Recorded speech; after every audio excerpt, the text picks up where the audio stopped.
할렐루야. 귀한 심야기도에 오신 여러분들에게 하나님의 은혜가 함께 하시기를 축복합니다. 우리 옆에 분하고 인사로 목례로 인사하도록 하겠습니다. 은혜 많이 받으세요 하고 인사하도록 하겠습니다.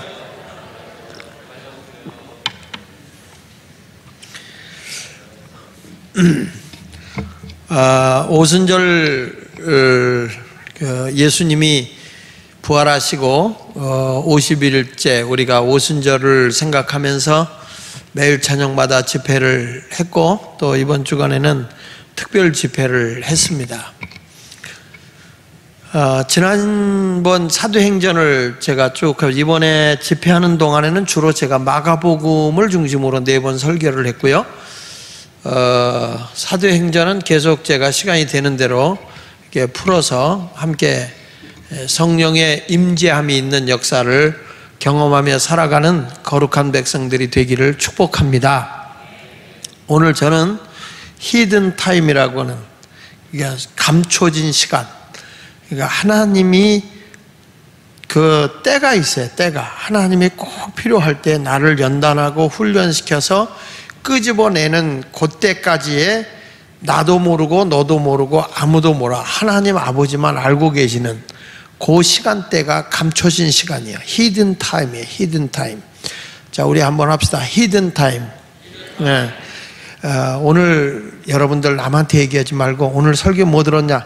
너 히든 타임 알아? 이렇게 하세요. 너의 히든 타임이 알아? 이렇게. 이거는 결코 철야기도 오지 않은 사람은 모릅니다. 그러니까 우리만 꼭 알고 있고요. 남한테는 너는 어둠의 시간이겠지만 우리는 히든 타임이다. 이런 시간을 가지고 감춰진 시간이라고 하는 말씀을 가지고 은혜를 받도록 하겠습니다. 성경에 보면 탕자가 아버지 품 안으로 돌아오죠. 아버지 품 안으로 돌아와요.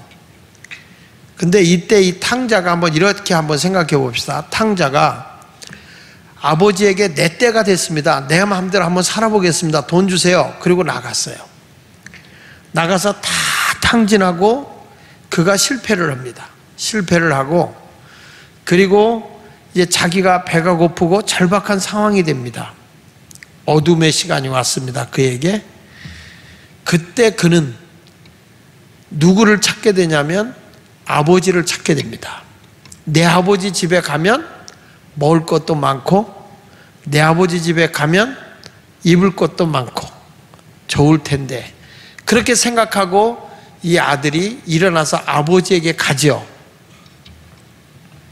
그에게 있어서 어둠과 돼지가 먹는 쥐염 열매를 먹어가면서 돼지와 함께 지내는 그 시간이 아버지를 찾아갈 수 있는 그런 아주 골든 타임이에요. 그게 이제 개인에게 있어서는 아주 중요한 시간인데, 특이한 거는 이 사람의 아버지에게 갔어요. 아버지에게 가서 뭐라고 하냐면, 아버지, 내가 거지돼서 왔어. 그러니까 나 목욕시켜주고, 나 옷 좀 주고, 나 가락지 껴주고, 나에게 신발 신겨주고, 나를 위해서 잔치해 주세요 라고 구한다면 귓방명이 얻어 터진다고요. 그냥 아버지에게 돌아갔는데 아버지가 알아서 필요한 걸 다 해주시더라 이 말이야. 우리들이 기도하는 모습을 보면, 우리가 기도하는 모습을 보면 죄인으로서 정말 하나님 앞에 어려움 속에 처하며 살아왔던 우리들인데, 아버지의 마음에 들게 돌아오면 뭐가 있어야 할 줄을 아버지가 알고 주는 거예요. 근데 우리는 내가 여기 왔으니까 아버지 이거 내놔 저거 내놔 이런 식으로 기도를 한다는 거죠. 그러니까 하나님이 보시기에 너를 위해서 나를 이용하지 말라는 거예요. 그건 무슨 기도냐? 정욕이라는 거예요. 나는 아버지만 의지하고 왔습니다. 아버지만 바라보고 왔습니다. 난 아버지 한 분으로 족합니다. 이런 신앙을 가지면 나머지는 아버지가 공급해 주는 거거든요. 근데 우리들은 기도하면서 어떤 기도를 하냐면, 아버지의 뜻을 저버리고 살다가 와서 아버지 앞에 합당한 삶, 그 말씀대로 순종하며 살아가겠다, 이런 자세를 가지면 무엇이 있어야 할 줄을 아시는 하나님 아버지가 공급해 준다는 거거든요. 근데 우리는 너무나도 건방지게 아버지 이거 내놔 저거 내놔 이런 식으로 구하다 보니까 괘씸죄에 적용된다는 거죠. 성경은 말하잖아요. 내가 구하기 전에 내가 무엇이 있어야 할 줄을 다 안다 그랬잖아요. 아버지 하나님이. 내가 아버지의 뜻에 어떻게 서느냐, 내가 어떻게 아버지 말씀에 순종하느냐, 이게 중요한 거거든요. 내 멋대로 살다가 이거 내놓으세요 저거 내놓으세요, 우리가 이 심야기도 와서 그런 식의 기도는 절대 하나님이 기뻐하지 않아요. 제가 전에 부흥회를 전주에 갔어요. 전주에 갔는데 우리 강희만 목사님이 전주 왔으면 전주 비빔밥을 먹어야지, 그래서 전주 비빔밥에 유명한 게 한국식당이더라고. 한국식당, 한국의 집. 근데 거기가 제일 오래됐다고 그러더라고요. 그래서 거기를 데리고 가더라고. 그래서 들어가서 저는 거기서 처음 배웠어요. 비빔밥을 딱 넣는데 우린 비빔밥은 꼬작 넣고 뭘로 비벼요? 숟가락으로 비벼요. 아, 그랬더니 이 강희만 목사님이 하는 얘기가, 목사님 비빔밥은 말이야 그렇게 비비면 안 돼. 아니 뭐 그냥 입에서 집어넣어 갖고 들어가면 속에서 그냥 다 그냥 섞일 텐데 뭐 아무렇게 하면 어때요? 그랬더니, 아이고 목사님 음식은요 입으로만 먹는 게 아니야, 눈으로도 먹어야지. 그래서 나 눈으로 음식 먹는 걸 거기서 배웠네. 눈으로도 맛있어 보여야 된다는 거예요. 눈으로도. 그러면서 그 목사님이 하는 말씀이, 비빔밥은 젓가락으로 비비는 거라네. 젓가락으로, 숟가락으로 비비면 안 된대. 밥알이 싹 해꺼지면서 익혀지지 않도록 싹 골고루 거기 있는 그 나물들하고 이렇게 다 놓은 거고 골고루 섞이게 하래. 그러면서 싹 비비면서 하는 말이 멋있는 말을 하더라고. 목사님, 이 비빔밥에 고추장 색깔 입히는 거 봐. 맛있어 보이지 않아? 나는 그냥 비벼졌다 싶으면 쳐넣기 바빴어. 근데 그분은 비비면서 거기서 뭘 보냐면 그 뻘겋게 그 비벼지는 그 모습을 보면서 너무 아름답대. 너무 이 비빔밥이 맛있어 보이지 않냐는 거예요. 그러니까 맛있지가 아니라 보이지 않냐는 거예요. 보여야 된다는 거예요. 그 똑같은 걸 가지고도 맛있게 눈으로도 보고 입으로도 넣는 사람이 있더라고요.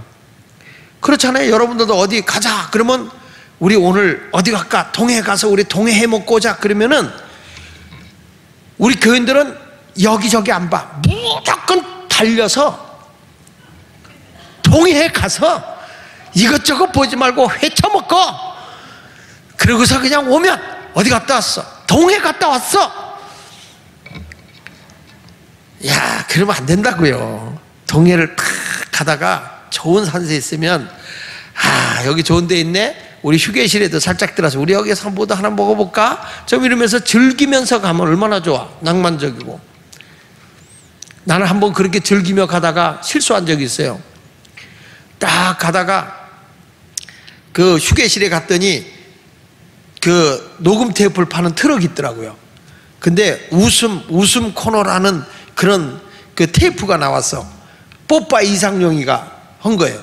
비싸기도 되게 비싸요 그게. 그래가지고 그걸 2개를 샀지 뭐예요. 왜냐하면 듣다 보면 나도 부흥회 때 재밌는 얘기가 나올 것 같아서 그걸 샀어. 아따, 샀더니 제 아내가 옆에 앉아가지고 하는 말이, 여보 이거 빨리 버려, 빨리 버려. 이 친구는 처음부터 끝까지가 전부 다 음란의 언어로 사람을 웃기는 거예요. 그 아줌마들 앞에서 그거 좋다고 낄낄낄낄 대고 웃는데, 어쩌면 그 뽀빠이 그 사람은 캐톨릭 신자거든요. 어디 가서 그런 거 뽑아오래도 못 뽑아오겠는데 희한한 것만 뽑아갖고 얘기를 했더라고. 그런 모습이 아니란 말이에요. 여러분, 우리는 어디를 여행을 가더라도 즐기면서 가고, 은혜 받으러 왔으면 좀 즐기면서 은혜를 받아. 에? 즐기면서 은혜를 받아야지. 그렇게 그렇지 않아도 마스크를 써서 나를 때려 죽일 것 같은데, 그래도 하나님의 말씀에 은혜를 받겠다고 아멘 하면서 하면 얼마나 좋을까? 자, 오늘 성경의 말씀을 통해서 우리도 보면 성경 말씀이 참 이게 비벼놓으면요 너무너무 맛있는 거야. 이게 하나님의 말씀의 사실적인 근거를 가지고 결과만 보지 말고 그 말씀 속에서 하나님이 우리에게 전해주고자 하는 아주 감미로운 말씀의 의미가 그 속에 다 들어있단 말이야. 그 감미로운 말씀을 듣고 은혜를 받는 시간이 됐으면 참 좋겠어요. 여러분들에게 그런 아름다운 시간이 되기를 예수 이름으로 축원을 드립니다. 자, 오늘 본문의 말씀을 보면 18절에 이렇게 말합니다. 즉시 사울의 눈에서 비늘 같은 것이 벗어져 다시 보게 된지라, 이렇게 말씀을 하고, 또 20절에 가서 보면 즉시로 각 회당에서 예수가 하나님의 아들이심을 전파한다, 이렇게 말하고 있어요. 여러분, 지난 시간에 영적인 주소라고 하는 설교를 하면서 이 사울이라고 하는 사람이 처음에 자란 데가 그가 다소에서 자랐다고. 다소는 그가 뭐냐, 자기의 가치관, 세상적인 가치관, 세상적인 명예, 세상적인 미래에 대한 자기 나름대로 소중하다고 여기는 그것을 가치관이라고 그러거든요. 그 사람의 가치관을 보면 제일 소중하다고 여기는 게 뭐니 해도 money죠. 그렇죠? 내 인생에 어려서부터 사람은 돈이 있어야 돼, 돈 있어야 돼. 그러니까 돈, 아이들도 돈 이렇게 얘기하잖아요. 며칠 전에 제가 우리 손녀딸 큰애한테, 야, 할아버지가 너 용돈 좀 줘야 되겠네? 그랬더니 얘가 하는 말 좀 보세요. 할아버지, 내가 지금 용돈 받을 나이가 아니에요. 그러면 네가 벌어서 할아버지 줄 때냐? 그랬더니 아니에요, 나 이제 그 정도 컸으니까 할아버지 어렵잖아. 그러니까 할아버지, 나 용돈 받을 나이 아니야. 나 기절할 뻔했어. 그래서 내가 지 엄마 불러놓고 얘기했어. 도대체 애들한테 어떻게 교육을 시키길래 어려서부터 벌써 용돈 받을 나이가 아니라고 그러냐? 어? 엄마의 얘기를 왜 애가 하냐? 애는 그래도 할아버지가 단돈 아니 몇천 원이라도 줄 수 있는 거지. 그렇게 해서 줘야지. 아이, 할아버지, 이게 사람이라는 게 가는 정이 있고 오는 정이 있어야 되는 거지. 그게 없으면은 사람이 다정함이 없다고. 왜 얼굴들이 그래? 사람이 야박하게 놀면 안 돼요. 좀 여유 있게 이렇게 조금이라도 이렇게 베풀면서 살아야 되는 거거든. 얼굴들이 이상해. 근데 오늘 성경에 보면 이런 말씀이 나오잖아요. 다소라고 하는 것은 세상의 가치관을 형성하는 거예요. 어떤 사람은 명예, 어떤 사람은 먹는 거, 어떤 사람은 항상 그 먹는 걸 즐기는 사람이 있어요. 인생이 뭐냐? 먹는 거다. 그래서 그 사람의 가치관은 뭐예요? 그 사람의 가치관은 먹어야 행복하다는 거예요. 그러니까 이 사람은 항상 어디 가면 맛있는 거 먹을까? 그 사람은 손해보면 행동이 항상 먹을 거 들고 다녀. 이런 사람들 특징 있죠. 먹는 것도 없이 살찐다고. 먹는 거 살찐. 그렇지. 끼니 때는 안 먹어요. 끼니 때는 안 먹어. 언제 먹는지 아세요? 끼니 때 아닐 때 다 먹어버려. 그러니까 늘 먹고 살고, 그때 가서 점심 때 가서 점심은 안 먹어. 저녁 때 가서 저녁 안 먹어. 미리 다 먹어버려가지고. 그러다가 언제 또 먹느냐? 잠자리 들기 전에 퍼먹어. 그러니 육신이 부가 안 되는 게 이상하지. 그래도 자기는 아우, 나 별로 먹는 것도 없는데 살찐데. 솔직히 얘기합시다. 먹는 거 없이 살쪄? 한번 안 먹어볼려? 먹으니까 살찌는 거예요. 그래, 이런 사람들은 항상 먹을 생각만 해. 어디 가면 맛있는 거 있을까? 어디 가면. 이런 사람을 보고 사람이 평가할 때 뭐라고 하냐면 꽃돼지라고. 꽃돼지. 사람은 다 자기 나름대로 소중하다는 게 있거든요. 근데 이 바울이라고 하는 사람이 예수를 만나기 전에 세상적 가치관을 소유했던 것, 명예, 율법적인 것, 명성, 세계적인 최고가 되는 것, 이런 자기중심적인 가치관을 형성한 게 다소였어요. 그러다가 이 사람이 거기서 예수 믿는 사람을 핍박하고 하나님을 모욕하는 사람을 잡아 죽이는 일을 하다가 자기 가치관하고 틀리니까 사람을 배척하는 거예요. 그러니까 교회 안에서 와도 사람이 왜 연합이 안 되는지 아세요? 내가 소중하다고 하는 그 가치관이 저 사람하고 다르기 때문에 그 사람을 배척해버리는 거예요. 인생이라는 게 가치관이 하나가 되면 공동체가 이루어지거든요. 가치관이 다르면 다투게 돼 있어요. 그러던 이 사람이 다메섹에서 두 번째 영적 주소가 다메섹이에요. 다메섹에서 예수님을 만난 거예요. 강렬한 빛을 만나고 예수를 만났다. 이게 뭐냐면 따라합시다. 구원의 자리. 다소는 가치관의 자리라고 한다면, 자기중심적인 가치관의 자리라고 한다면, 다메섹이라고 하는 자리는 예수님을 만난 자리, 구원의 자리예요. 이 사람이 땅의 것을 바라보던 사람이 이제는 하늘의 것을 바라보는 자로 바뀌더라고요. 그리고 나서 이 사람이 눈을 멀어갖고 예수님 만난 다음에 변화가 되고 어디로 갔죠? 어디로 갔어요? 세 번째 영적 주소. 직가. 거리가 스트릿이에요. 고든 거리라는 거예요. 이 의미가 뭐냐면, 아나니아에게 지금 사울이라는 자가 기도하는 중이다. 그는 나를 위해서 이방인을 위한 택한 그릇이 될 거다. 사명의 자리인 직가로 가라는 거예요. 직가라고 하는 의미는 제가 지난번에 얘기했죠? 곧바로 가라. 다른 데 돌려가지 말고 곧장 가라. 여러분 신방 갈 때 애들한테 그 심부름 보낼 때 곧장 갔다 와 그러죠? 곧장 갔다 와 그러죠? 그게 뭐예요? 딴짓 하지 말고 너 바로 갔다 오라는 거예요. 곧장 갔다 오라고 해서 남의 집 뚫고 가라는 건 아니지. 그와 같이 지금 너 직가로 가라. 그 말은 바로 그 고등거리로 바로 가라. 그 직가는 뭐 하는 자리냐? 따라합시다. 사명의 자리. 성령을 받은 자리. 성령을 받은 건, 성령은 왜 주냐면 뭐 능력 받으라고 주는 게 아니라 사역을 위해서 주는 거거든요. 구원은 예수를 믿음으로 받지만 성령은 일을 하고 주는 거예요. 일을 하는 거. 예수님도 성령을 요단강에서 세례를 받고 난 뒤에 성령이 비둘기같이 임하고 난 뒤에 사역이 시작되는 거예요. 또 예수님의 그 제자들에게도 땅끝까지 복음을 전하라고 할 때 제일 먼저 뭐야? 전도로 가기 위해서는 성령을 받아라. 성령을 받아라. 성령 받아야 사역이 이루어지거든요. 7 집사를 뽑아서 사역을 맡길 때도 첫 번째가 뭐예요? 성령이 충만하고 지혜가 있고 칭찬받느니. 여러분들이 영적인 일을 한다. 내가 사회적인 일을 해도 괜찮고 어떤 일을 해도 내가 하나님의 영광을 위해서 하는 일, 그 뭐 하나님을 위해서 일하니까 교회만 앉아가지고 막 맷돌기도 하면서 주여 이것도 주시고 저것도 주여 이게 아니라고 그랬어요. 하나님의 영광을 위해서 내 직장이 사용되면 일터도 사역지라는 거예요. 일터. 따라합시다. 나의 일터도 사역지다. 믿습니까? 그러니까 요셉이라는 사람이 보디발의 가정에 가니까 하나님이 함께하죠. 그게 사역이야. 그러다가 보디발의 가정에 바로 왕의 꿈을 해석했었어요. 그때 하나님이 이런 말씀을 해요. 자, 바로 왕이 이런 말을 해요. 우리가 어디서 이와 같이 하나님의 영에 감동된 자를 얻겠냐? 내가 그대보다 높은 것은 보좌뿐인가 하노라. 성령의 사람이라는 거예요. 성령의 사람. 그러니까 하나님이 성령의 사람에게는 세상적인 일도 맡기는 거예요. 그러니까 성령 받고 사업하시고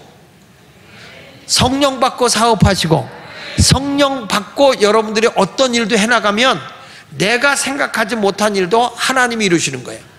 그러니까 스가랴 4장 6절에 보면 내 힘으로 내 능력으로 안 되는 것도 나의 영, 성령으로는 된다 이렇게 말하는 거예요. 그러니까 사역을 위해서 성령을 주는 거예요. 바울이라고 하는 사람에게 왜 직가에서 성령을 줬느냐? 이방인을 구원하기 위해서 성령을 주는 거예요. 아셨죠? 그러니까 우리 주님도 이렇게 바울이라고 하는 사람을 성령을 주어서 쓰기 위해서 어떻게 한 거냐? 즉시라는 말을 많이 쓴단 말이에요. 다시 한번 사도행전 9장 18절부터 보면 즉시 사울의 눈에서 비늘 같은 것이 벗어져 다시 보게 된지라. 일어나 세례를 받고 음식을 먹음에 강건하여지니라. 사울이 다메섹에 있는 제자들과 함께 며칠 있을 때 즉시로 각 회당에서 예수가 하나님의 아들이심을 전파하고 있어요. 지금 사울이라고 하는 사람이 예수를 만나고 이제 성령을 받고 난 뒤에 멈춰 있는 게 아니라 즉시 성령이 임하고 나니까 18절 다시 보세요. 18절 즉시 사울의 눈에서 비늘 같은 것이 벗어서 다시 보게 되니 일어나 세례를 받고 음식을 먹으며 강건하여졌다. 사울이 다메섹에 있는 제자들과 함께 며칠 있을 때 즉시로 각 회당에 예수가 하나님의 아들이심을 뭐했다? 전파했다. 이것은 뭐냐면 상당히 급하게 하나님의 일이 이루어지고 있는 걸 보여주는 거예요. 주의 일은요, 이 다음에 때가 되면 내 시간에 맞춰서 되어지는 게 아니에요. 하나님의 영이 임하면 즉시로 주의를 하는 거예요. 목사님 지금 내 때가 아니에요. 지금은 내가 할 때가 아니에요. 나 지금 일을 벌려놔서 바빠서. 아니에요. 주님의 일은 주님이 하라 그러면 내가 바쁜 게 아니라 주님이 바쁘셔. 즉시로 바로 곧장. 믿습니까?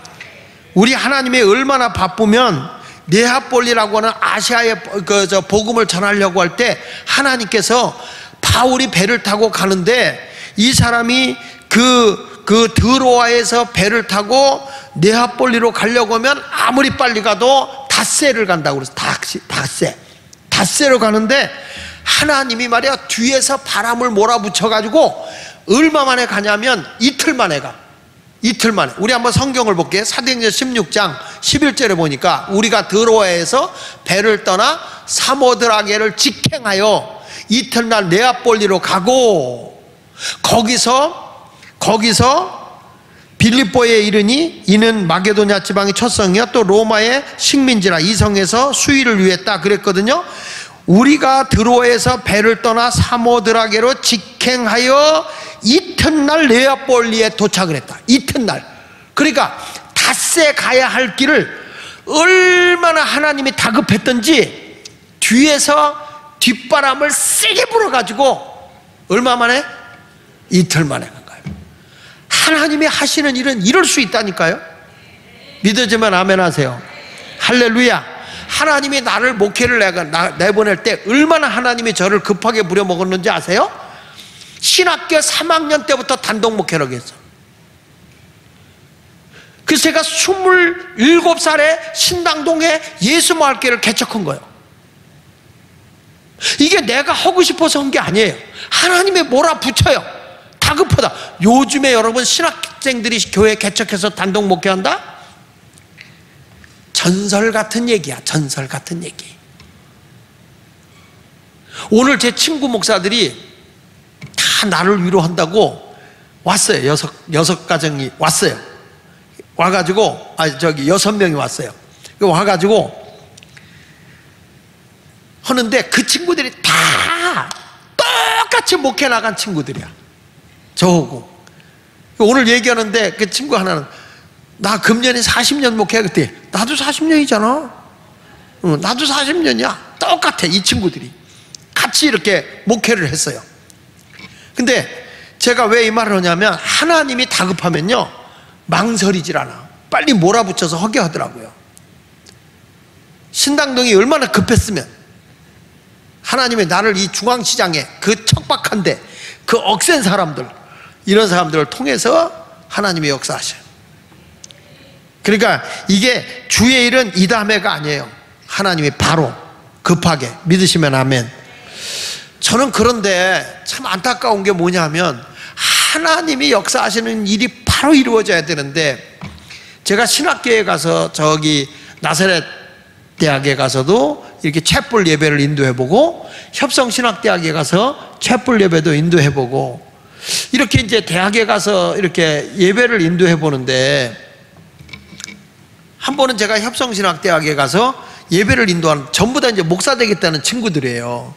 근데 내가 설교를 하는데 말씀을 듣는 애들이 별로 없어. 다 잡니다. 정말 우리 교회는 말씀 듣는 걸 보면 천국 같아요. 제가 우리 서울 실용음악 학생들하고 설교하러 들어가 봤는데 설교를 하고 싶은 마음이 없어요. 다 자요. 그래도 한두 명 특거지 하는 마음을 가지고 하죠. 그래도 내가 하죠. 근데 그게 없더란 말이야. 사모함이. 요즘에 신학교에 다니는 사람들도 그 사모함이 없어. 사모함이. 저도 오늘 그 친구들하고 같이 앉아서 얘기하면서 야 우리가 그때 막 금식기도 하고 그 우리 친구 하나는 그 송종철 목사님 같은 친구는 개척교회 저기 그 산골짜기 그 법원리 그쪽에 거기 가서 직천이라는 데서 목회를 했어요. 그 눈이 너무 쌓였는데 사모님이 이렇게 집에서 오다가 영양실조 오다가 쓰러지셔가지고 눈 속에 묻혀있는 거 아무도 몰랐던 거예요. 다 얼어 죽는다는데 기적같이 그 어머니가 친정 어머니가 애가 하는데 어디 갔지 어디다 하니까 55이더래. 그래가지고 그거 끓여서 지금 살려낸 거죠. 하여튼 그런 순교적 의미를 가지고 얼마나 준지, 그 시골교회 먹을 것도 없어 제대로 먹지 못하고 영양실조도 걸려가면서 그러면서 목회를 한 거예요. 왜 그 일을 했느냐? 하나님이 사명을 주니까. 그러니까 하나님의 일은 이다매가 아니야. 즉시로, 바로, 즉방으로. 우리도 주의 일은 이다매 할게요. 여러분 때가 지나가기 전에 해야 돼. 즉시로. 믿으시면 아멘. 지금도 우리는 우리 중고등학생들, 청년들, 우리 주일학교 애들까지도 하나님의 복음으로 키워야 돼. 말씀으로 키워야 돼. 제가 이렇게 느끼는 건데 하나님 말씀으로 강하게 키워줘야 되겠다. 애들 생각에. 그냥 뭐 이렇게 우리끼리 모이고 뭐 저들의 프로그램에 맞고 뭐에 맞게, 그게 아니야. 저들을 새롭게 변화시킬 수 있는 거는 프로그램도 아니고 어떤 아이디어도 아니에요. 분위기도 아니에요. 하나님의 말씀으로 옥터에 떨어져야 저들의 신앙이 자라지, 생명이 없는데 무슨 저들이 자라겠어요. 겨자씨도 떨어져서 생명이 있으니까 크게 자라서 새들이 깃드는 거지, 생명의 복음이 들어가지 않는데 뭘 쓰겠어요. 뭐 우리 마음에 안 들어요, 뭐 우리 의견이 안 들어요. 지금 우리 의견이 뭐 이렇게 중요하냐고. 하나님의 말씀에 붙들려서 살아야 되는데 그런 의도가 없어요. 지난번에도 얘기했지만 세계로 금난교회 젊은이들이 말이야, 그냥 홍대 술 먹고 막 술집 같은 데 가서 전도하고 말이야. 여러분 이런데 술집이나 향락 하고 오는 사람들이요, 다 기분 좋아하는 사람 없어요. 생각해 보세요. 노름 밤새우고 나오는 사람이 오늘 기분 좋다 이런 놈이 있어요? 없어요. 다 노름하고 밤새 나오면서 내가 또 하루 밤 미친 짓 했다 이런다니까. 우리는 이렇게 기도하고 은혜 받고 가면 하나님 감사합니다 이러고 가잖아요.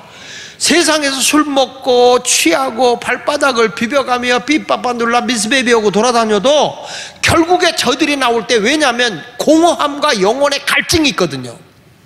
하나님의 영이 우리에게 임하지 않으면 사람은 누구나 공허하게 돼 있어요. 근데 거기서 그 주성민 목사님 얘기 들어보면 제일 전도가 잘 될 때가 술 먹고 나오는 사람들 전도할 때가 제일 낫는 거야. 대학생들이. 왜? 자기가 공허하고 너무 허전한데 여기에 생명의 복음이 들어간다는 거죠. 이런 살아의식 있는 사람들이 돼야 되는데 지금 그것을 잃어버리고 이 다음에 어떻게 되겠지, 하나님의 일이 이 다음에 어떻게 되겠지가 아니에요. 여러분 성령이 내게 오면 즉시 바로 가서 직행하여 하나님의 일을 하라고 그러지, 뭘 빙글빙글 돌아서 오냐는 거지, 주의 일을. 오늘 말씀을 통해서 여러분들이 하나님이 매우 바빠하신 걸 알고 하나님의 시간에 맞춰 살아가는 성도들이 되시기를 예수 이름으로 축원합니다. 예수님도요, 주님이 딱 공생의 기간을 3년 주잖아요. 그거 하나님이 볼 때 감춰준 시간인 거예요. 나사로가 죽게 됐으니 빨리 오십시오. 예수님이 안 가요. 왜? 주님이 나사로에게 숨겨진 시간이 있어. 히든 타임이 있는 거야. 예수님이 그 뭘 가르쳐 주려고 한 겁니까? 죽어도 산다는 거. 내가 이제 너희를 위해서 죽는데 걱정하지, 부활이 있다. 부활의 신앙을 가져라. 절망하지 말고 부활의 신앙을 가져라. 예수님은 그걸 일깨워 주기 위해서 주님의 시간을 기다린 거죠. 숨겨져 있는 시간이라는 거죠. 히든 타임. 그래서 오늘 이 시간에 우리 모두가 히든 타임, 감춰진 시간에 대한 말씀을 통해서 은혜 받으시기를 축원합니다. 첫째로 하나님의 사역의 준비를 위해 감춰진 시간이에요. 우리 인생이 살아갈 때 우리는 하나님의 영광을 위해 만들어진 자예요. 아멘. 하나님이 사람을 처음부터 만드실 때 하나님의 형상을 가진 자로 만드신 거예요. 주님의 영광을 위해 살아야 되는 거예요. 나를 위해서 살면 공허해지고 힘든 거예요. 그래서 이때 우리는 하나님의 시간을 찾아내야 돼. 그래서 하나님의 사역을 준비하면 그때 하나님이 감춰온 시간에 나를 쓰신다는 거죠. 오늘 본문 보겠습니다. 사도행전 9장 22절로 23절에 보니까 사울은 힘을 더 얻어 예수를 그리스도라 증언하여 다메섹에 사는 유대인들을 당혹하게 하니라. 아니 율법주의자였고 막 그랬던 사람인데 예수를 전하기 시작하는 거예요. 병든 자를 막 살리기 시작하는 거예요. 이런 하나님의 역사가 일어나요. 그러니까 유대인들이 아니 저 율법 박사가, 아니 저 율법자가, 예수 믿는 사람을 잡아 죽이던 자가 어떻게 예수를 전하지? 그래서요 핍박하던 사람이 예수를 만나잖아?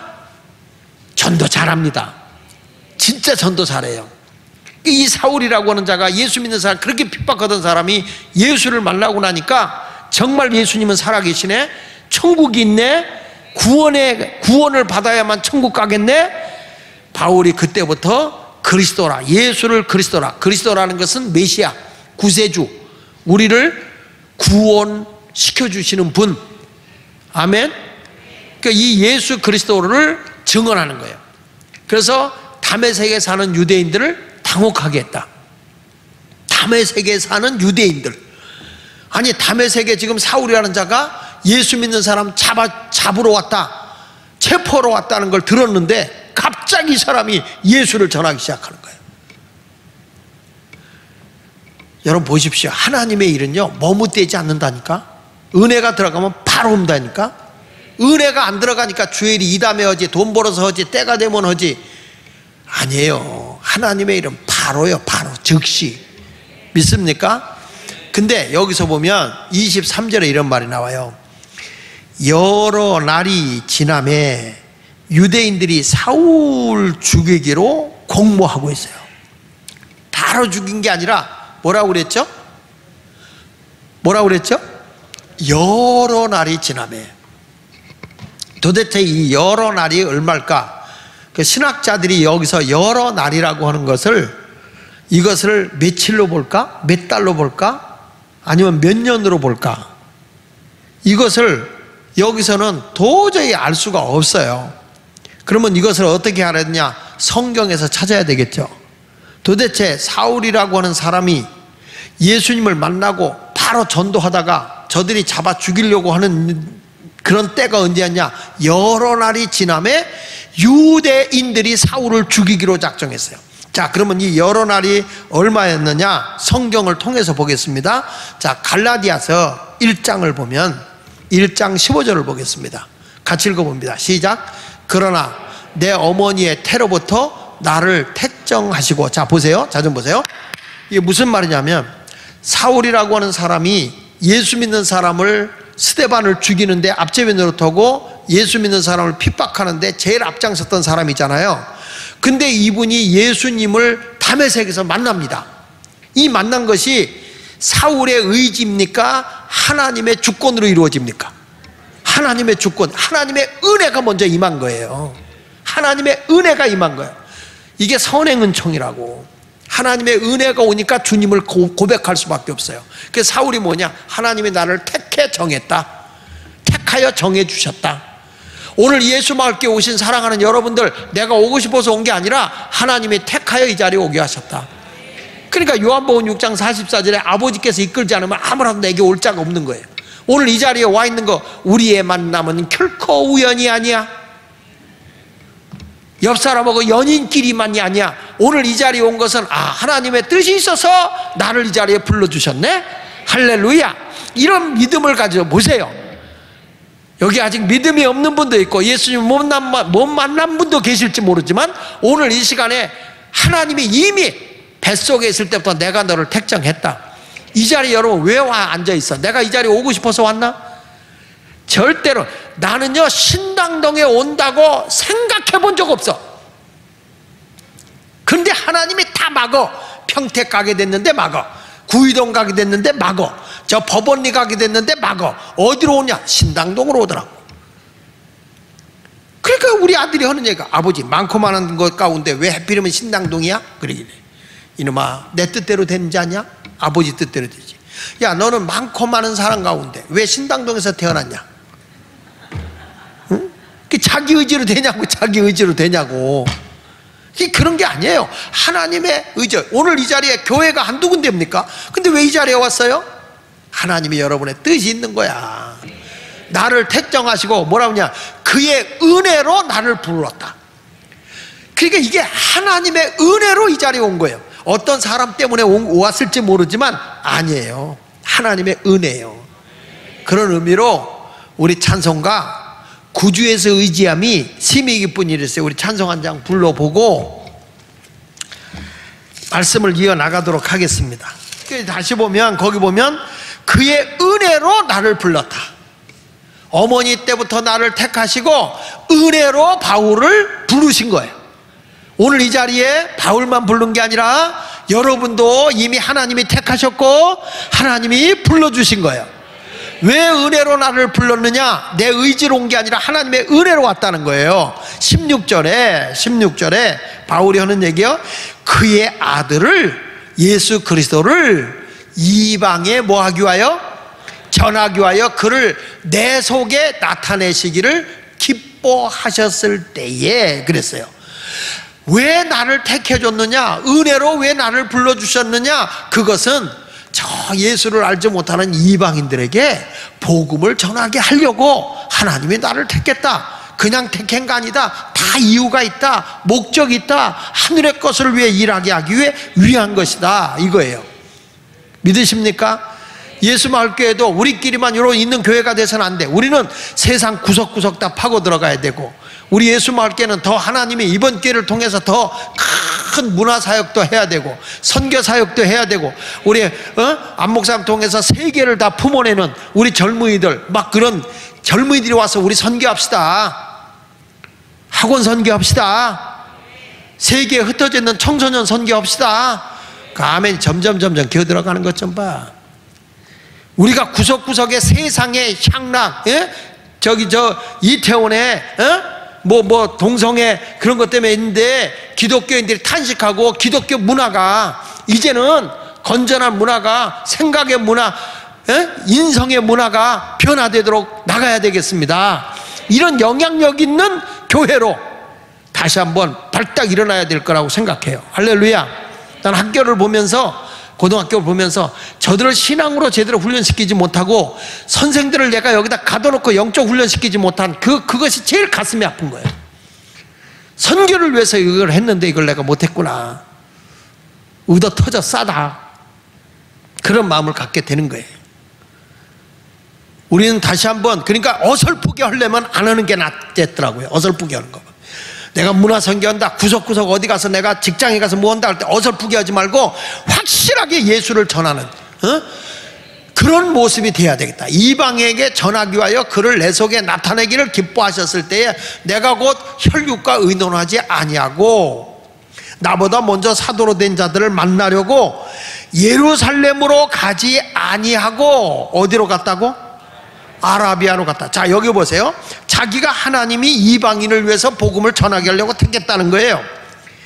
그래서 내가 이제는 혈육이나 그리고 혈육과 의논하지 않고 또 나보다 먼저 사도된 자를 만나서 의논하려고 예루살렘으로 가지도 않았다. 자기는 왜? 다들 두려워하니까, 날 죽으러 오나 두려워하니까 난 거기 가지도 않았다. 그래서 자기는 예루살렘에 사도들이 있지만 예루살렘으로 가지 않고 어디로 갔다?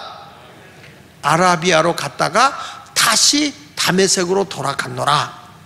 예수님을 만난 자로 갔는데 18절 그거 보세요. 그 후에 3년 만에 내가 게바를 방문하려고 예루살렘에 올라가서 그와 함께 15일을 머물렀다. 이렇게 말해요. 자, 잘 보세요. 바울이요, 혈육하고 의논하지 않고 사도들이 있는 예루살렘으로 가지 아니하고 어디로 갔다고? 어디로 갔다고요? 아라비아로 갔어요. 아라비아는 어떤 곳이냐면, 아라비아는 광야예요. 광야. 사막이야, 사막. 그 사막에, 그 광야에 지금 사울이라는 자가 외로운 자리, 고독한 자리, 거기에 정말 그 사막 속에 이 불뱀 같은 것도 있다고요. 맹수도 있다고요. 밤에는 굉장히 춥다고요. 이런 외로운 자리, 동료도 없는 자리, 이런 광야로 지금 누가 뛰쳐나갔느냐? 사울이라는 자가 뛰쳐나간 거예요. 얼마 동안?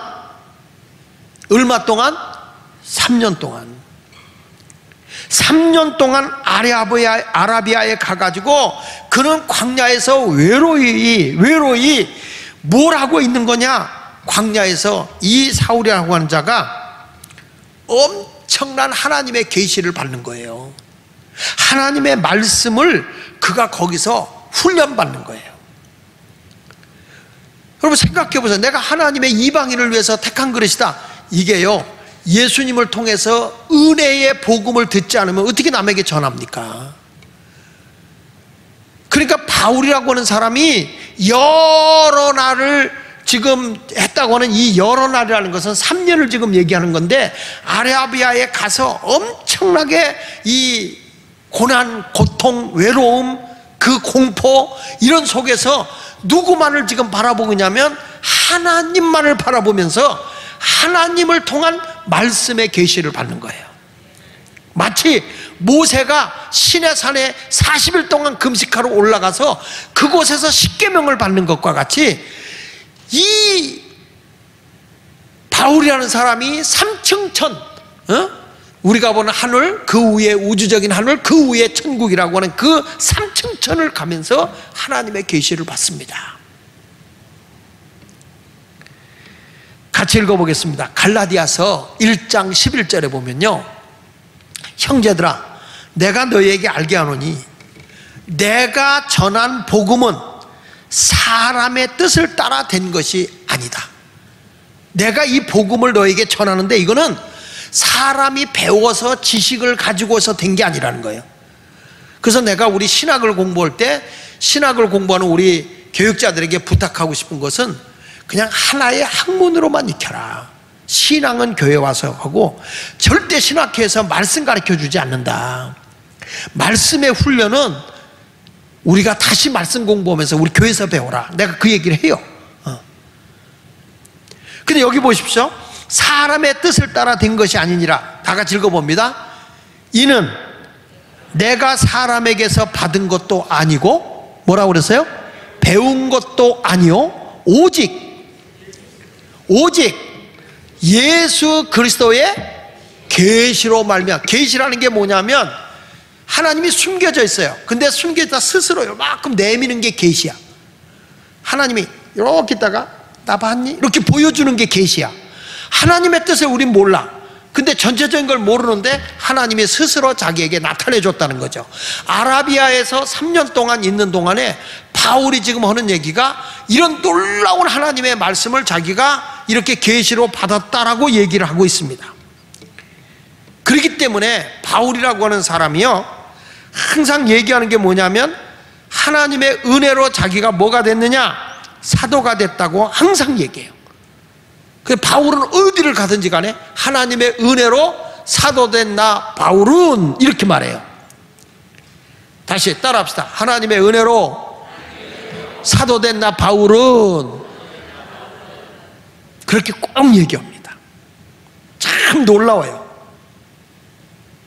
그런데 다른 복음서에는 다 그렇게 말을 해요. 하나님의 은혜로 사도된 나 바울은 얘기를 해요. 왜 그러냐면 유대인들이 바울을 사도가 아니라고 우겼거든요. 그래서 스스로 자기가 사도라고 해요. 사도는 어떤 조건이 있어야 사도가 되냐면 첫째, 예수님이 직접 부른 자가 되어야 사도예요. 그래서 예수님의 직접 부름을 받아서 예수님께로부터 직접 말씀의 가르침을 받은 자가 사도예요. 다시 따라합시다. 하나님의 부르심을 직접 받고 예수님을 통해서 직접 말씀의 가르침을 받은 자가 사도다. 그 다음에 부활을 목격한 자가 사도입니다. 사도의 조건은 반드시 세 가지가 있어요. 따라서요. 직접 부르심을 입고 직접 말씀의 가르침을 받고 부활을 목격한 자, 목격한 예수님을 직접 부활한 예수님을 만난 자가 사도란 말이야. 근데 이 바울이라고 하는 사울은 다메섹에서 부활의 예수를 직접 만나요. 그렇죠? 그리고 하나님의 사울아 누구십니까? 나는 내가 핍박하는 예수야. 너는 나의 택한 그릇이야. 이방인을 위한 그릇이야. 하나님의 부르심, 예수님의 부르심을 받아 안 받아? 받아 안 받아요? 받아요. 그리고 그가 아라비아에 가서 하나님의 말씀을 직접 계시로 가르침을 받는 거예요. 좀 이해했으면 좋겠어. 직접 말씀으로 계시를 받는 거예요. 그러니까 이 사람이, 이 사울이라는 자가 뭘 얘기합니까? 자기는 부활의 예수, 정말 부활을 안 믿었던 사람이잖아요. 그러니까 다메섹에서 부활의 예수를 만났잖아요. 그리고 예수의 부르심을 입었잖아요. 그리고 그는 말씀에 직접 가르침을 받았죠. 사도예요, 아니요? 그래서 사도라는 거예요. 나는 하나님의 은혜로 사도가 됐다. 3년 동안이나 그 계시를 받았다는 거죠. 우리 지금 성경 좀 한번 찾아주실래요? 고린도전서 4장 좀 한번 찾아주세요. 좀 띄워주세요. 고린도전서 4장 1절에 보면 바울이 이런 말이에요. 사람이 마땅히 우리를 그리스도의 일꾼이요 하나님의 비밀을 맡은 자로 여길지어다. 바울이 지금 하는 얘기야. 뭐냐면 사람이 마땅히, 당연히 우리를, 바울을 중심으로 한 사도들이죠, 그리스도의 일꾼이다. 누구의 일꾼이라고? 교회 오면 여러분은 그리스도의 일꾼이 돼야지. 장하길 목사 일꾼이 돼서는 안 돼. 하나님의 뭘 맡은 자다? 비밀을 맡은 자. 무슨 비밀을 맡은 자냐? 2절 읽어봅니다. 다 같이 크게 시작. 그리고 맡은 자들에게는 구할 것은 뭐라고 그랬어요? 충성이. 그러면 여기서 그리스도의 비밀이 뭔지 아세요? 그리스도의 비밀? 말씀에 계신 거예요. 하나님의 말씀에 계시. 그래서 주의 종들이 뭘 맡은 거예요? 사도들이 뭘 맡은 거예요? 말씀을 맡은 거예요. 하나님의 복음을 근데 이거를 집사들이나 교회 직분자들 쓸 때 맡은 자에 구할 건 충성이라 이걸 많이 쓰는데요, 이 말씀은 누구에게 준 거냐면 사도들에게 준 말씀이야. 목사들에게. 다시 1절을 한번 보세요. 1절에 보면 사람이 마땅히 우리를 그리스도의 일꾼이요 하나님의 비밀을 맡은 자로 여길지어다. 하나님의 비밀을 맡는, 그러니까 주의 종은 말씀을 많이 연구해야 돼. 왜 그러냐면 성도들에게 오늘도 주님이 우리에게 주시는 비밀스러운 말씀을 어떻게 저들에게 전할 것인가, 어떻게 저 말씀을 깨우칠 것인가. 저는 말씀을 준비하면서, 죄송해요, 하나님의 말씀을 준비하면서 내가 흥분이 되거든. 내가 은혜가 돼야 되잖아. 이 말씀이, 내가 이 말씀에 은혜가 돼. 나는 다 좋아, 말씀이 다 좋은데 내가 은혜가 돼야 돼. 내가 은혜가 돼야 돼. 그러니까 제 아내가 그런 말을 해요. 당신은 말이야 새벽 기도 끝나면 아주 컴퓨터에만 붙어있고 막 그런다고 그래요. 근데 말씀을 붙고 그 생각나면 그걸 쳐야 되잖아. 다 자료를 다 만들어야 되잖아요. 그러니까 주의 종이 할 수 있는 건 어떻게 하면 하나님의 말씀을 저들에게 일깨워 줄 것인가. 그게 사명이라고 봐요. 어떤 분은요 설교시킬까봐 겁내는 사람이 있거든. 주의 종은요 어디 가서 말씀을 아멘 하고 전할 수 있어야 돼. 그 정도 준비해야 돼. 아니 가수가 노래 좀 해봐요. 그때 나 노래 못해. 이거 문제잖아. 뭐 노래 못해. 이거 안 되잖아. 아니 목사가 어디 설교 좀 해. 아멘 해야지. 설교도 나 설교 이게 안 되잖아요. 준비가 돼 있어야 된단 말이에요. 그러니까 목사는 항상 이사갈 준비해야 된다. 3가지를 준비해야 되잖아. 첫째 이사갈 준비. 주님이 어디 오라 그러면 가야 돼. 두 번째 목사 해야 될 게 뭐냐? 두 번째 뭐냐? 언제든 설교하라 그러면 아멘 갈 준비해야 돼. 어디든지. 세 번째 뭐냐? 죽을 준비해야 돼. 예수 믿는 사람은 언제 죽을지 몰라. 죽을 준비해야 돼. 이 3가지를 항상 가르치는 거예요. 신학교에 가면 목사의 자격 3가지. 첫째 뭐라고 했어요? 이사갈 준비해라. 둘째 방언하지 말고 또렷하게 얘기해요. 설교할 준비해라. 셋째 죽을 준비해라. 그러니까 여기서 보면 맡은 자들이 구할 것은 뭐냐? 충성인 거예요. 그러니까 3년 동안 계시하면서 바울이라는 사람이 뭐냐? 감동스러운 하나님의 복음을 여기서 받은 거예요. 그러니까 성령으로 그걸 받으니까 바울이 그 3년 동안 얼마나 혹독하게 그 외로운 데서 주님만 붙잡은 거지. 주님하고 관계만 맺은 거죠. 주님만 생각한 거죠. 그러니까 주님하고 영적인 관계를 쫙 새기면서 하니까 하나님의 말씀으로 그냥 무진장하게 그에게 임한 거죠. 요게 요 3년 동안이 바울이 성경에, 신약 성경에 3분의 1을 기록할 정도로, 그 정도로 준비되게 한 거죠. 하나님의 복음을 전할 수 있도록 준비를 시킨 거죠. 이 시간이 3년이 뭐냐? 바울에게 있어서는 히든 타임이었다는 거야. 이 시간이 그에게 준비되어 가는 외롭고 고독한 시간인 것 같았지만 바로 그때가 히든 타임이었다는 거예요. 앞으로 세계에 하나님의 복음을 전하기 위해서 너는 3년이라는 시간을 내가 감춰뒀다는 거죠. 이 동안을 훈련시켰다는 거죠. 이게 굉장히 중요한 시간이거든요. 성경의 모든 큰 일을 하는 사람들을 보면 다 하나님이 히든 타임이 있다는 거예요. 아멘? 목사들 가운데 뭐 안식년 주세요 뭐 하는데 뭐 안식년에 어디 놀러 가고 뭐라고 참 좋죠. 그거 쉬고 싶죠. 그런데 목사가 뭘 해야 됩니까? 그 시간이 히든 타임을 가져야 되는 거예요. 히든 타임을 안 가지면 안 된다는 거죠. 우리 예수 믿는 사람도 하나님이 내가 준비하고 계속 기도하면서 뭘 준비하잖아. 그 준비하고 있는 시간이 나에게 낭비하는 시간이 아니라 하나님께서 무엇인가를 이루기 위한 히든 타임이다. 감춰져 있는 시간이라는 거예요. 이 시간을 붙잡고 더 하나님만을 앙망할 수 있는 시간, 아무도 붙잡지 않고 오직 하나님만 바라볼 수밖에 없는 그 시간. 내가 오늘 어떤 질병을 가지고 왔든지 어떤 위기에 왔을 때 의사도 안 되고 아무도 안 된다. 이게 나에게는 히든 타임인 거야. 이때 하나님만을 잡을 수 있어야 돼. 하나님만을 붙잡을 수 있으면 그때 하나님이 우리에게 주시는 놀라운 계시가 있어. 그 계시를 딱 잡아야 된다는 거죠. 여러분 외롭잖아요. 아무것도 내가 할 수 있는 힘이 없잖아요. 그때 뭘 해야 되냐? 하나님과 함께 붙잡아 아라비아 광야에 가 있어야 돼. 아라비아 광야에 서 있어야 되는 거라고요. 이 광야라고 하는 말은 미드바르라고 하는 말인데 이 뜻이 뭐냐면 다바르. 생명의 위협을 느끼면서도 누구도 나를 위로해 줄 수 없는 절박한 외톨이, 외로움에 사로잡혀 있는 자리란 말이에요, 이거가. 근데 여기서 하나님은 이 사울이라는 사람을 3년 동안 하나님의 말씀으로 무장하고 또 무장하고 무장시키는 거예요. 마치 이스라엘 백성들이요, 애굽에서 나옵니다. 광야의 길을 걸어갑니다. 하나님이 매일 아침마다 양식을 줍니다. 하루 먹을 것만 줍니다. 뭐죠 그게? 만나입니다. 자, 그 다음날 하나님이 만나 안 내려주면 이들은 죽어요.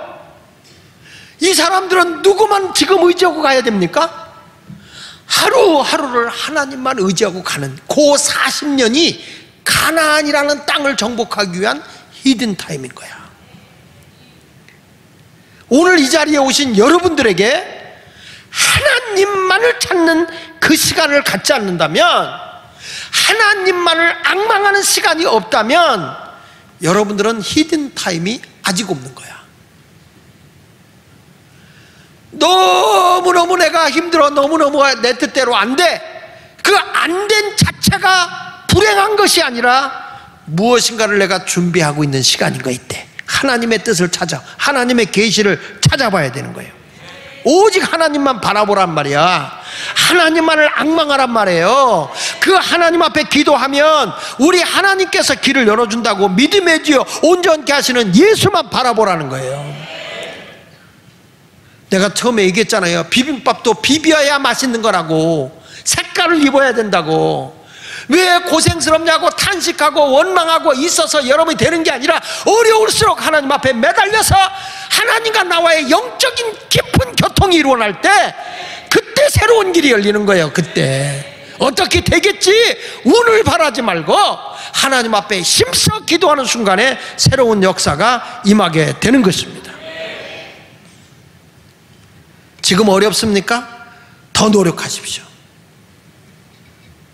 수많은 선배들의 얘기를 들어보거나 어떤 사람의 성공 담화를 읽어보면 다 히든 타임이 있었더라고요. 여러분, 우리나라의 축구에 정말 열광했던 히딩크도 그분이 쓴 책에 보면은 자기가 선수 시절은 무명의 선수였어요. 무명의 선수. 후보였어요. 후보. 항상 후보였어요. 그리고 자기가 먹을 것도 없을 정도가 돼가지고 그 장애인들 운동 가르치러 선생 노릇하고 그거 코치 노릇하고 그러다 보니까 그 아이들의 그 장애우들을 어떻게 저들의 심리를 읽어내게 되고 어떻게 하면 그걸 준비하면서 한 사람 한 사람을 다 체크를 하면서 그의 심리를 파악하고 어떻게 하면 제가 운동을 잘할까 이런 것을 파악을 했다는 거잖아요. 그렇게 준비를 했대요. 그러면서 딴 데서 오라고 그래서 가서 사람의 심리를 읽어내고 사람들이 어떻게 해야 되냐, 운동보다도 심리를 읽어내면서 화합하면서 했더니 축구를 잘하게 되더라는 거예요. 이 사람이 네덜란드의 축구 대표 감독이 되잖아요. 무명의 선수였던 사람이. 그러더니 그분이 정말 축구도 항상 월드컵에서는 예선전에서 떨어지기를 밥 먹듯 하고 있는 대한민국에 히딩크가 왔잖아요. 그분이 뭐라고 그래요? 기적이 일어날 거라고 그랬잖아요. 근데 이분이 막 처음에 와서는 계속 져요. 강팀하고 붙어서 져요. 근데 이분이 애들을 가르치는 게 아니라 계속 체력 훈련만 시켜요. 체력 훈련. 막 싸우고 체력 훈련 시키고, 그리고 약한 팀하고는 안 붙어. 항상 강팀하고 붙어서 지는 거예요. 그러면서 하는 얘기가 우리가 기적이 일어날 거라고. 기적이 일어날 거라고. 번번이죠. 번번이죠. 그러니까 여론들이 히딩크 감독 잘못 데려왔다고 난리쳤어. 근데 웬걸 얼마가 지나고 나니까 선수들이 달라지네?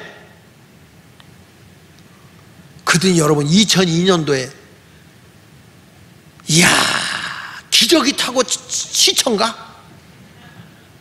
이건 뭐 모두가 빨간 옷 입고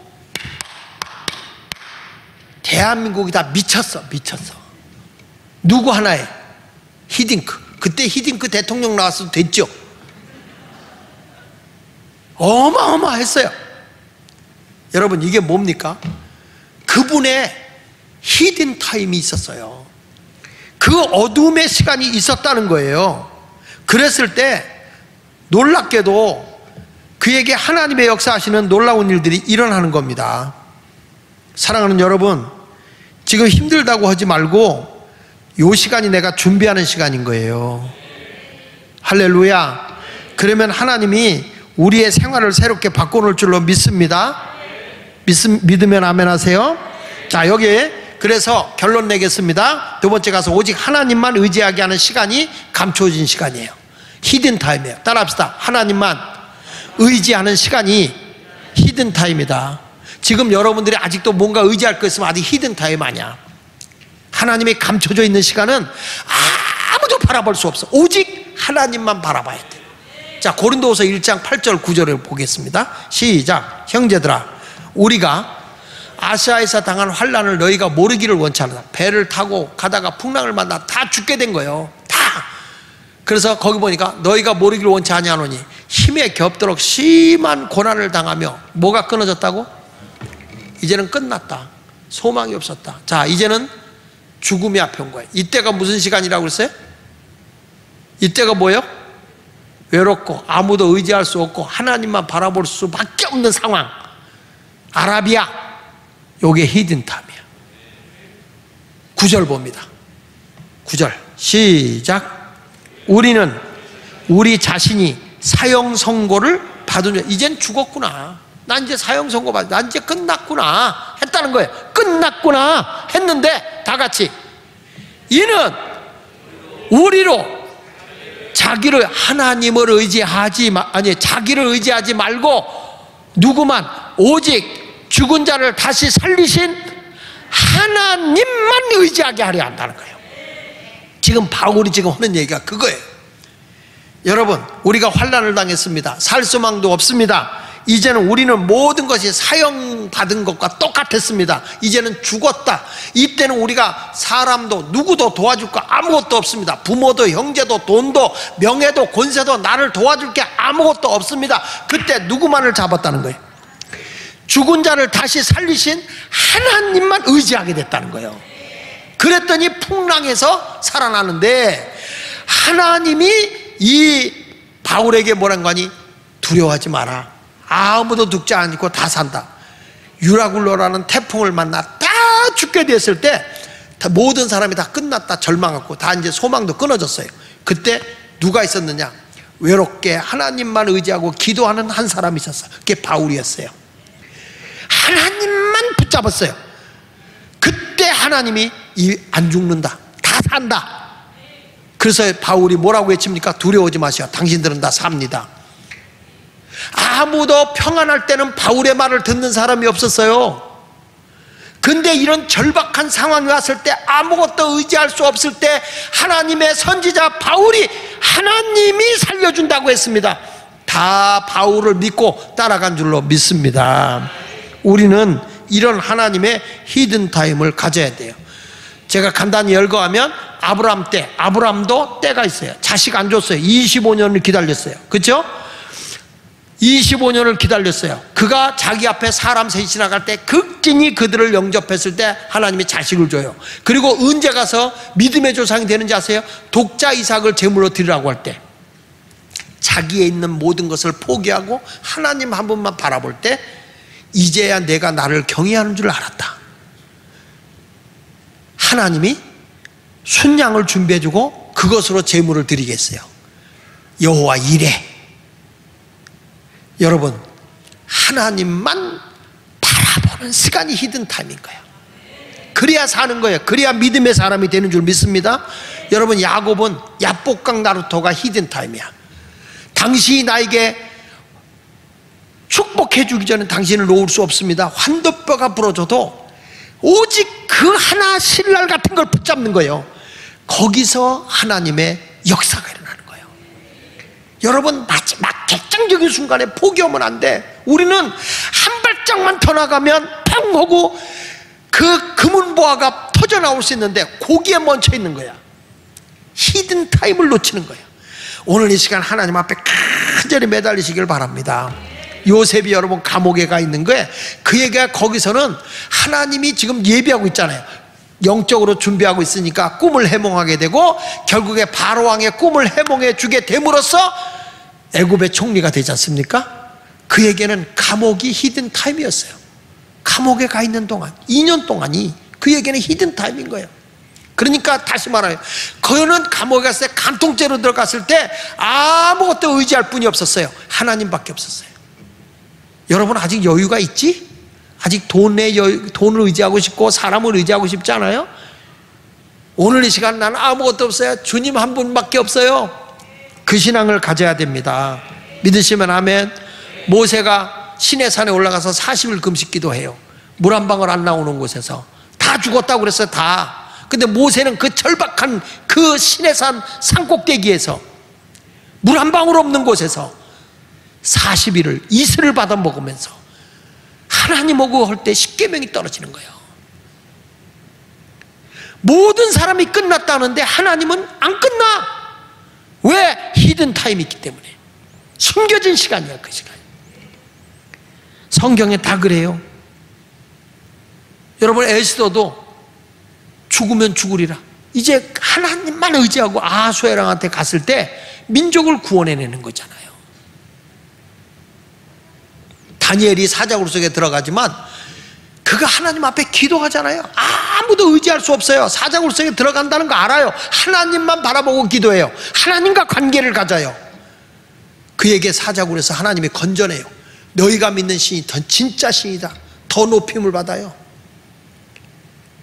말씀을 마칩니다. 여러분, 아라비아를 가져야 됩니다. 하나님의 말씀으로 철저히 무장해서 하나님만을 잡는 그 시간이 히든 타임이에요. 그게 여러분에게는 2년일 수 있고 3년 있고 어떤 사람은 몇십 년일 수도 있어. 내가 준비되고 부서져서 되면 하나님이 여러분을 딱 꺼내서 금은보화 같이 쓴단 말이에요. 그동안 힘들었다가도 어느 순간에 하나님이 딱 끄집었을 때 보화가 되는 분들이 계세요. 우리 교회도 그런 분이 있을 거예요. 지금까지 막 빌빌대고 벌벌벌벌벌 기던 사람이 어느 순간에 마치 애벌레가 나방이 돼서 헐 나누면서 꽃의 꿀을 따먹듯이 하나님께서 여러분에게 히든 타임이 딱 벗어나는 순간에 이제는 벌과같이, 아니 나비같이 꿀 따먹는 인생이 되는 거지. 영적인 사람도 그렇게 살아야 돼. 코로나19 이게 우리에겐 히든 타임일 수 있는 거예요. 모든 사람이 다 죽었다, 세계 경제가 다 어렵다, 이게 우리가 정신 차리고 하나님의 뜻대로 살면 대한민국의 히든 타임이라니까. 아니 여러분들에게 히든 타임이라니까. 이거를 놓치지 말고 더 매달려 기도하라고요. 믿어지면 아멘 하세요. 우리는 이제 하나님 앞에 더 매달려 기도하는 성도가 되시길 바랍니다. 하나님만 붙잡자. 하나님만 붙잡자. 하나님만 붙잡으면 산다. 믿으시면 아멘. 따라합시다. 주여, 오늘 이 시간이 나에게는 하나님만 찾는 무슨 타임? 히든 타임, 숨겨진 시간. 이 시간을 놓치지 않기를 바랍니다. 3년 동안 일부러 아라비아에 가서 광야에서 하나님과 복음의 계시의 훈련을 받았던 바울, 그것이 엄청난 역사를 일으키는 거예요. 어떤 분 이런 분 있어요. 막 준비되어 있어요. 준비되어 있는데 어느 순간에 히든 타임이 돼서 딱 터져야 되는데 아직 못 터진 사람이 이번 기회에 딱 터지면 내가 준비된 것을 가지고 세계에 새로운 영향력을 행사하는 그런 여러분이 되기 위해서는 반드시 히든 타임이라는 그 시간을 넘어서야 된다. 그걸 놓치지 않기를 축복합니다. 자, 옆 사람 인사하면서 우리는 일어납니다. 숨겨진 시간에 일어납니다. 지금은 숨겨졌어도 일어납니다. 다 일어납니다. 네, 우리 찬송 부르면서